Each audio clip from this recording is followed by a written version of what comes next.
तो हम लोगों ने नीति संग्रह ग्रंथ में 2 श्लोकों का अध्ययन किया। आज तीसरे स्थान पर जो श्लोक है वह है भारतीय आर्य मर्यादा।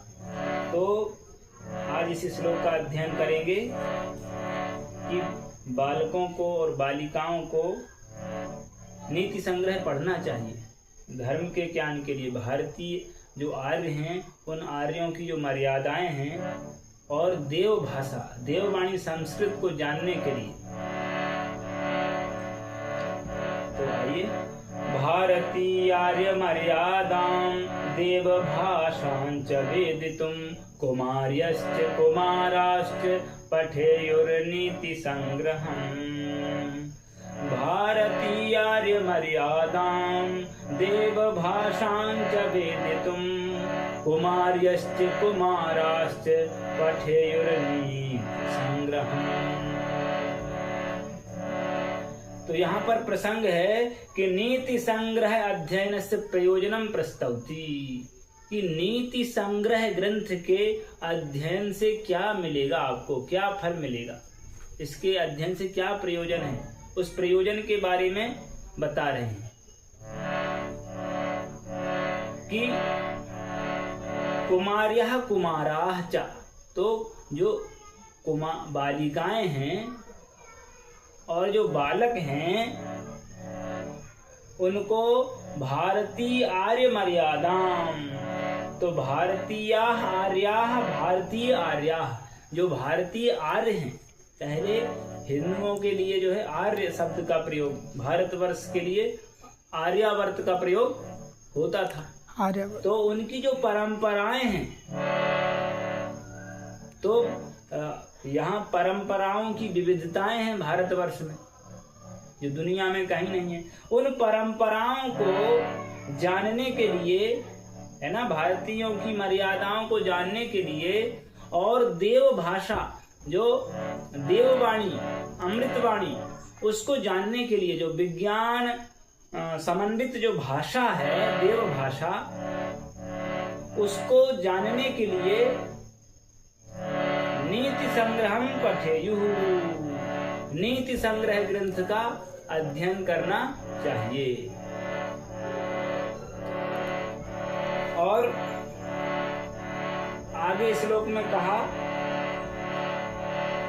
अजरामरवत् प्राज्ञो विद्यामर्थं च चिन्तयेत् गृहीत केशेषु मृत्युना धर्ममाचरेत्। अजरामरवत् प्राज्ञो विद्यामर्थं च चिन्तयेत् गृहीत केशेषु मृत्युना धर्ममाचरेत्। तो इस श्लोक में प्रसंग है कि प्राज्ञ मानव से परम कर्तव्यम निर्दिशति, जो बुद्धिमान मनुष्य है, प्राज्ञ कहते हैं बुद्धिमान को, जो विद्वान है, उस विद्वान मनुष्य का परम कर्तव्य क्या है। दुनिया में बहुत सारे करने लायक कार्य होते हैं, कर्तव्य होते हैं, लेकिन उन सब में भी सबसे परम श्रेष्ठ कर्तव्य क्या है। तो कहा प्राज्ञः, जो बुद्धिमान होता है वो अजरामरवत् विद्यामर्थं च चिन्तयेत्, वो अपने आप को ऐसा मान लेता है, ऐसा समझता है कि मैं अजरा बुढ़ापे से रहित हूँ, मुझे कभी बुढ़ापा नहीं आएगा, और मैं अमर हूँ, मुझे कभी मृत्यु भी नहीं आएगी, मैं कभी नहीं मरूंगा, ऐसा वो सोचता है। और ऐसा मान करके वो विद्या और धन को एकत्रित करता है। विद्याम अर्थंच धनंच, तो विद्या और अर्थ को एकत्रित करता है ना, उसके बारे में चिंता करता है।